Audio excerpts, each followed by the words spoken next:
Exercice 4.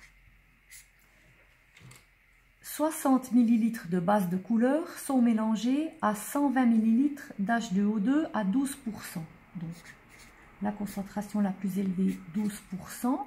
Nous en avons 120 ml.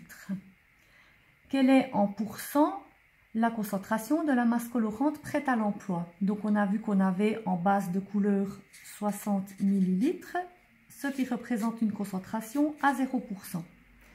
Nous cherchons donc, avec la règle de 3, le nombre de millilitres d'oxygène pur contenu dans 120. Pour cela, on fait 12 fois 120 sur 100, ce qui nous donne 14,4 millilitres.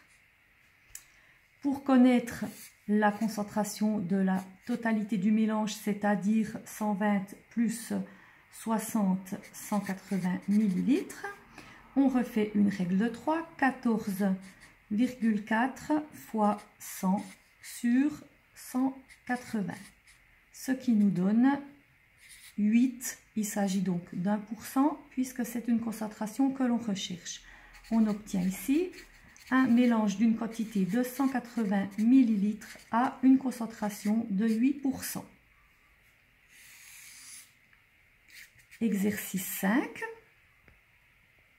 150 ml d'huile décolorante sont mélangés à 100 ml d'H2O2 à 12%.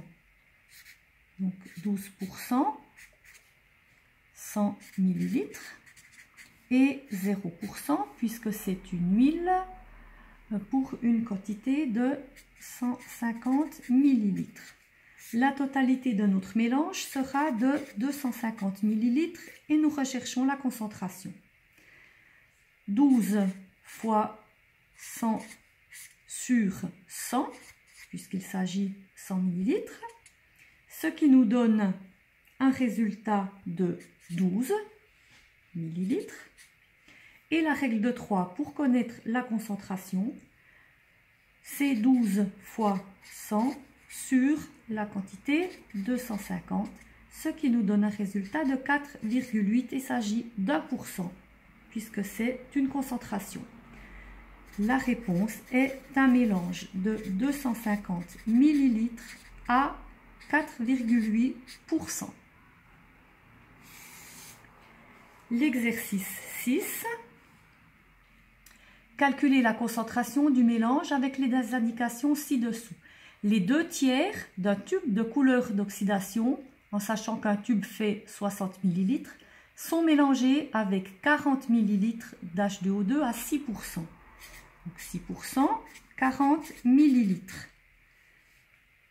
0% puisque c'est la base colorante. Donc on a 2 tiers d'un tube à 60 en sachant que 1 tiers représente 20 ml. Donc 2 tiers représentent 40 ml. Nous souhaitons connaître le mélange pour la totalité de 80 ml. 6 fois 40 sur 100, ce qui nous donne 2,4 millilitres. C'est 2,4 fois 100 sur la quantité 80, ce qui nous donne 3%, la concentration du mélange. Nous avons un mélange d'une quantité de 80 millilitres à une concentration de 3%.